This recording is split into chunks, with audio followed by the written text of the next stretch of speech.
Hello विद्यार्थियों, चलिए आज हम बात करते हैं स्कोप के बारे में। स्कोप यानी विषय क्षेत्र। तो समाजशास्त्र का विषय क्षेत्र क्या है? विषय क्षेत्र जानते हैं आप? विषय क्षेत्र का मतलब होता है कि उस विषय के अंदर जो विषय आप पढ़ रहे हैं उसमें क्या क्या चीज़ आप पढ़ेंगे, किस किस विषय वस्तु का आप अध्ययन करेंगे, तो उसको हम स्कोप या एरिया कहते हैं, क्षेत्र कहते हैं। तो क्षेत्र क्या क्या है इसके बारे में आज हम यहाँ डिस्कस करेंगे। ठीक है, चलिए बच्चों, अभी तक आपने पढ़ा अपने प्रथम प्रश्न पत्र में समाजशास्त्र की उत्पत्ति कैसे हुई, उसका हिस्टोरिकल बैकग्राउंड क्या था, उसका विकास कैसे हुआ, वो प्राकृतिक विज्ञान है या सामाजिक विज्ञान है, सामाजिक विज्ञान है तो उसकी विशेषताएं क्या है, प्राकृतिक विज्ञान है तो उसकी विशेषताएं क्या हैं, इन दोनों विषयों में डिबेट क्या है, विवाद क्या है, और फिर उसका अंत में अल्फ्रेड शुज और मैक्स वेबर किस तरह से सॉल्यूशन करते हैं। तो अभी तक हम जो है अपनी प्रथम यूनिट के इन सब टॉपिक्स को पढ़ते आए हैं। तो उम्मीद करती हूँ कि यहाँ तक पढ़ते पढ़ते और वीडियोस देखते हुए, लेक्चर समझते हुए आपने समझ लिया होगा कि समाजशास्त्र बेसिकली क्या है और किस चीज़ की स्टडी करता है। एक शब्द में अगर हम समझने की कोशिश करें तो हम क्या कहते हैं कि समाजशास्त्र समाज का अध्ययन करता है। समाज मानव संबंधों से बनता है, संबंध अंतःक्रिया से बनते हैं। जब दो या दो से अधिक व्यक्ति आपस में अंतःक्रिया करते हैं, इंटरैक्शन करते हैं, तो संबंध बनते हैं। तो यानी अगर देखा जाए तो समाज जैसे जैसे आप अंदर चले जाएंगे, समान उन सब चीज़ों की, अंतःक्रिया की, संबंधों की, औपचारिक अनौपचारिक दोनों ही प्रकार के संबंधों की, हर प्रकार की अंतःक्रिया की स्टडी करने वाला जो विषय है समाजशास्त्र कहलाता है। चलिए अब उसी को हम जो देखने का प्रयास करेंगे कि समाजशास्त्री इस स्कोप को कैसे वर्णित करते हैं। तो स्कोप को समझने के लिए ये जानना जरूरी है कि इस विषय के विस्तार में दो संप्रदाय यानी दो स्कूल ऑफ थॉट इमर्ज हुए, एक फॉर्मल और एक सिंथेसिस।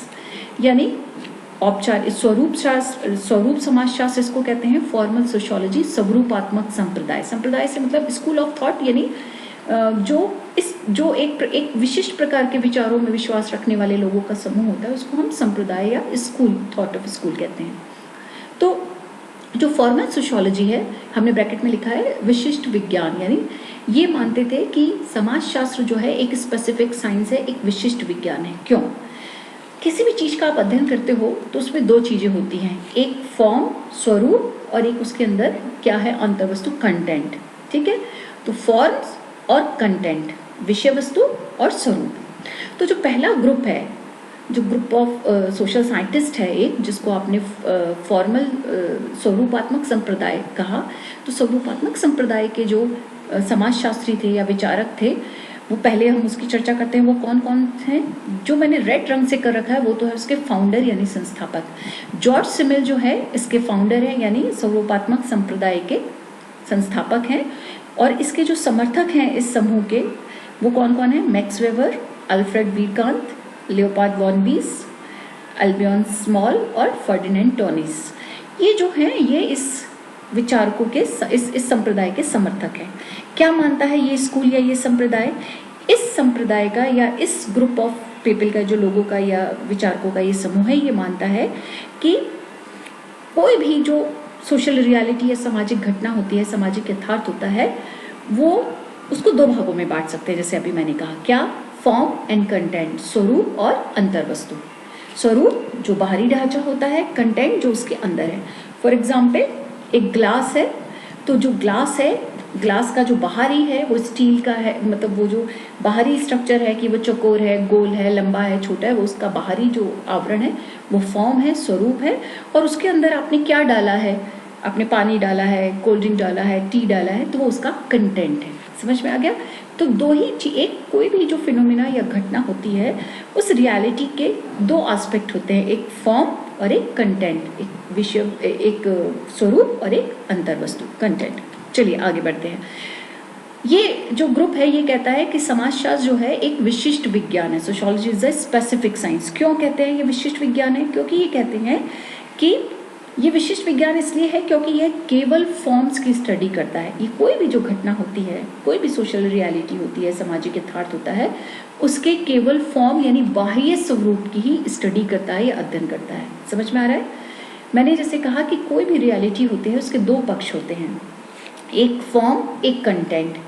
जैसे मैंने अभी उदाहरण दिया था ग्लास का। तो फॉर्म यानी बाहरी आवरण और कंटेंट जो उसके अंदर है, ठीक है, उस आंतरिक पक्ष, बाह्य पक्ष और आंतरिक पक्ष, ऐसे समझ लीजिए।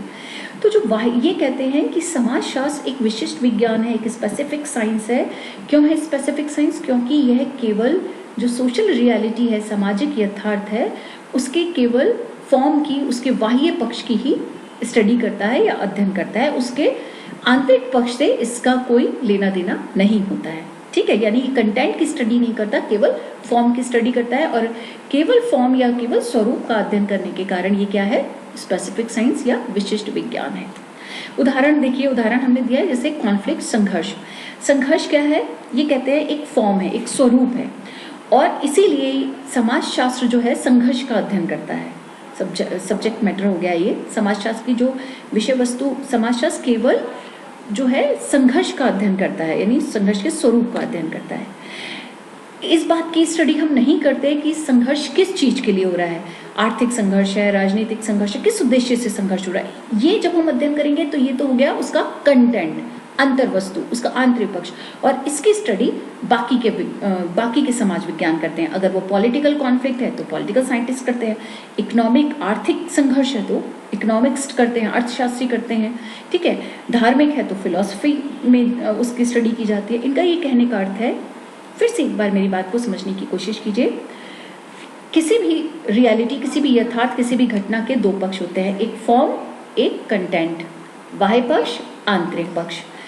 समाजशास्त्र इस दृष्टिकोण के हिसाब से, जो फॉर्मल स्कूल वाले लोग हैं, स्वरूपात्मक संप्रदाय वाले लोग हैं, उनका ये मानना है कि समाजशास्त्र एक विशिष्ट विज्ञान है, क्योंकि ये केवल किसी भी प्रघटना के, किसी भी रियलिटी के केवल बाह्य पक्ष यानी फॉर्म की स्टडी करता है, स्वरूप का अध्ययन करता है।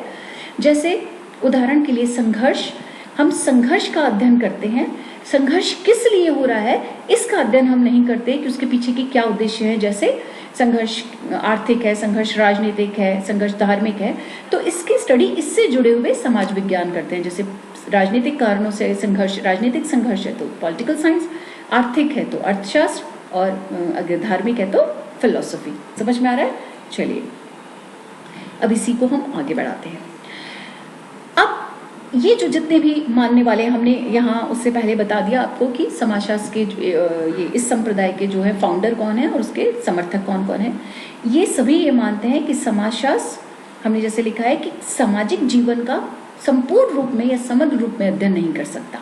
क्यों नहीं कर सकता? क्योंकि जब ये कह रहे हैं कि हम केवल बाह्य पक्ष के अध्ययन करते हैं, बाह्य पक्ष की स्टडी करते हैं, तो नेचुरली जब तक होल मनुष्य का होल जो समग्र जीवन है वो कैसे बनता है? बाह्य और आंतरिक दोनों पक्षों के संयोजन से बनता है। और अगर आप केवल बाह्य पक्ष की स्टडी कर रहे हैं, यानी सिर्फ उसके फॉर्म की स्टडी कर रहे हैं, तो आंतरिक पक्ष को आपने छोड़ दिया। जब आंतरिक पक्ष का आप अध्ययन नहीं कर रहे तो आप समग्र का अध्ययन नहीं कर रहे। इसलिए ये कहते हैं कि इस संप्रदाय के लोग, इस स्वरूपात्मक संप्रदाय के लोगों का ये मानना है कि समाजशास्त्र सामाजिक जीवन का समग्र रूप में अध्ययन नहीं करता, उसके केवल एक पक्ष का यानी बाह्य पक्ष का अध्ययन करता है। इसलिए इन्होंने कहा कि समाजशास्त्र का जो स्कोप है, स्कोप मतलब विषय क्षेत्र, बहुत ही सीमित है। वो ये कहते हैं कि वो सामाजिक संबंधों के केवल स्पेसिफिक, पर्टिकुलर, किसी विशेष पक्ष का ही अध्ययन करता है। इसलिए जो उसकी प्रकृति है वो कैसी है? एब्स्ट्रैक्ट है, अमूर्त है ना। किसी भी स्थिति में वो मूर्त पक्ष का अध्ययन नहीं करता है, वो बहुत सीमित पक्ष का अध्ययन करता है। चलिए इतना समझ में आया। अब इस संप्रदाय की, इन लोगों की आलोचना हुई। क्या क्या आलोचना हुई? पहली चीज उन्होंने कहा कि इन लोगों के विचार से, ये जो स्वरूपात्मक संप्रदाय के मानने वाले हैं, इनके हिसाब से समाजशास्त्र का जो विषय क्षेत्र है वो बहुत संकीर्ण है, बहुत छोटा है, लिमिटेड है। दूसरा ये कहते हैं कि मतलब सामाजिक संबंधों के को हम के उसके स्वरूप को और उसके कंटेंट को अलग अलग नहीं कर सकते। ये प्रैक्टिकेबल नहीं है, मतलब व्यवहारिक नहीं है कि आप किसी के, आप अगर संबंधों का अध्ययन कर रहे हैं तो उसके बाह्य पक्ष का कर लें और आंतरिक पक्ष का ना करें, क्योंकि आंतरिक पक्ष को जाने बिना आप बाह्य पक्ष की स्टडी कैसे कर सकते हैं? तो आपको आंतरिक पक्ष भी जानना होगा। फॉर एग्जाम्पल, एक एग्जाम्पल मैं देती हूँ। जैसे आपको जानना है कि कोई परिवार संयुक्त परिवार है कि नहीं।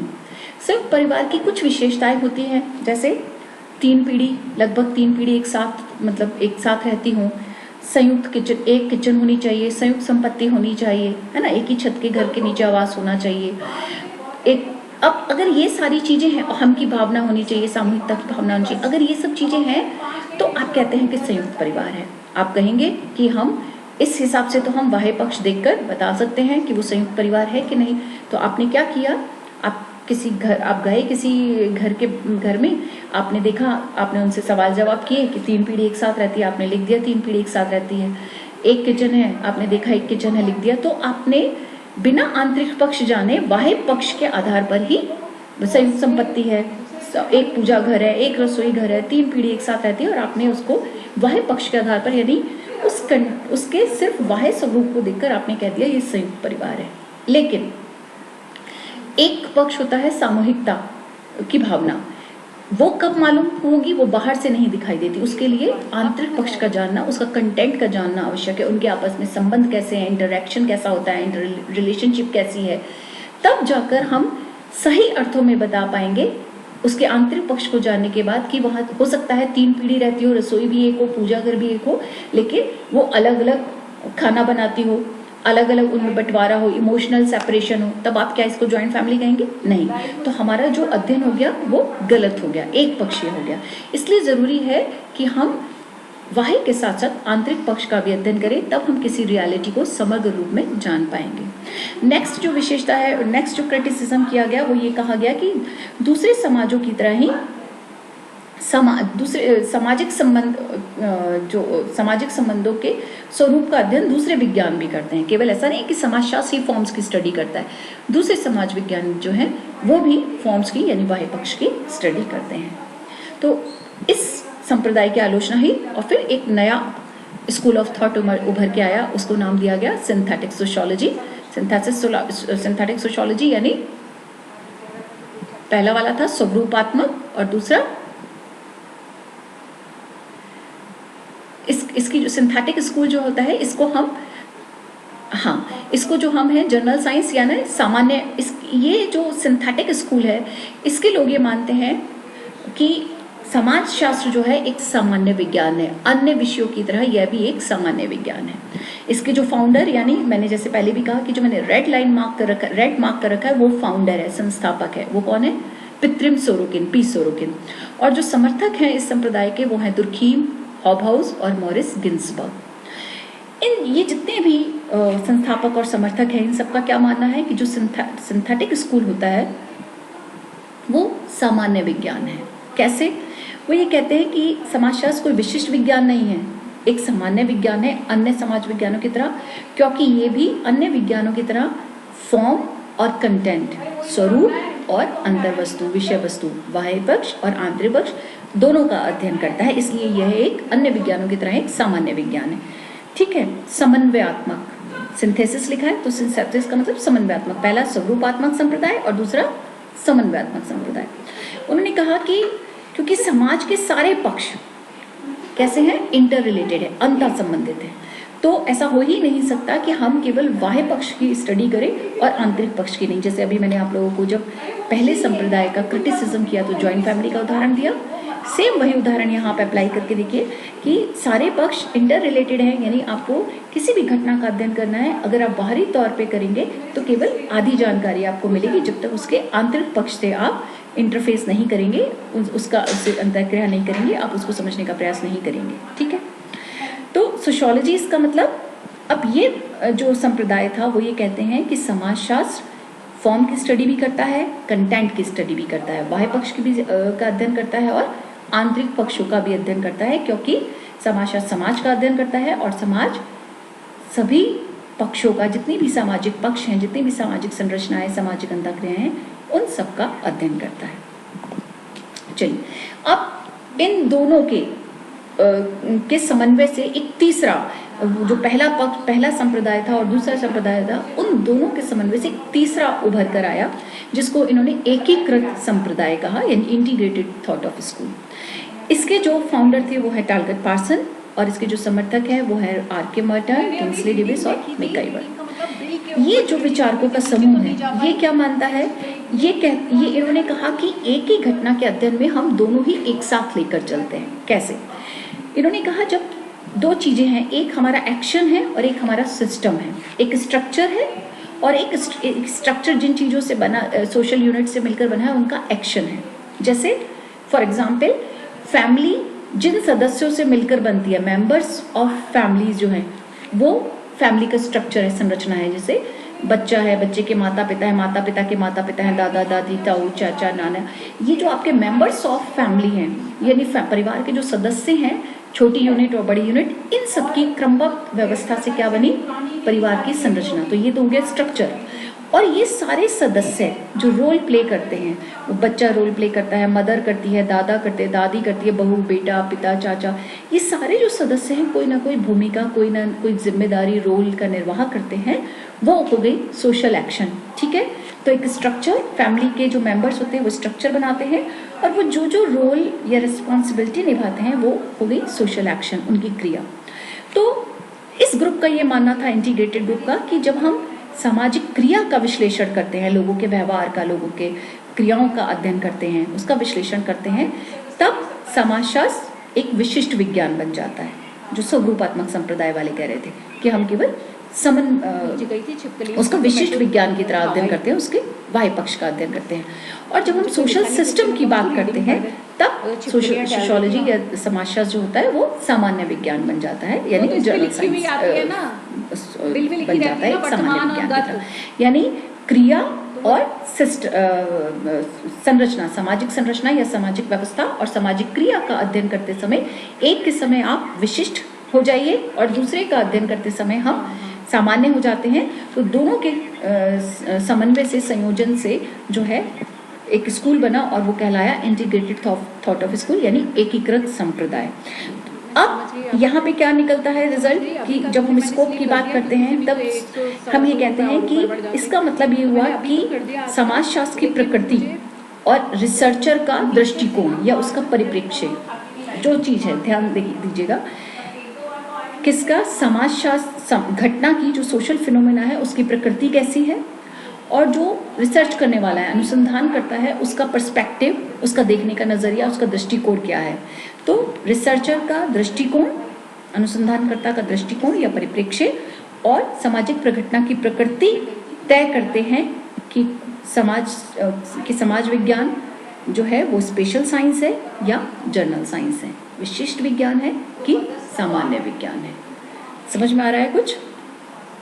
ठीक है, अभी भी कोई सवाल है, कोई डाउट है?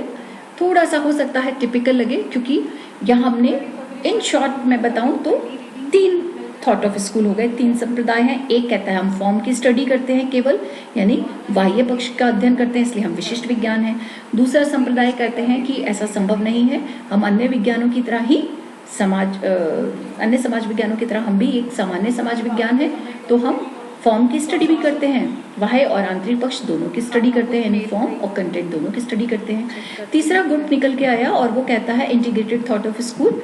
वो ये कहते हैं कि एक ही सिचुएशन में जब आप क्रिया का अध्ययन करें, जब हम क्रिया का अध्ययन करते हैं तो हम स्पेसिफिक हो जाते हैं, विशिष्ट विज्ञान हो जाते हैं, हम वाय पक्ष का अध्ययन करते हैं, और जब हम सिस्टम की स्टडी करते हैं तो हम जनरल सोशल साइंस हो जाते हैं, यानी सामान्य हो जाते हैं। इस तरह स्कोप को यानी विशिष्ट क्षेत्र को समझने के लिए हमारे पास 3 संप्रदाय हैं, 3 थॉट ऑफ स्कूल हैं, जिसको अगर हम समझ लें तो हम समाजशास्त्र के विशिष्ट क्षेत्र को यानी स्कोप को समझ जाते हैं। ठीक है बच्चों, थैंक यू।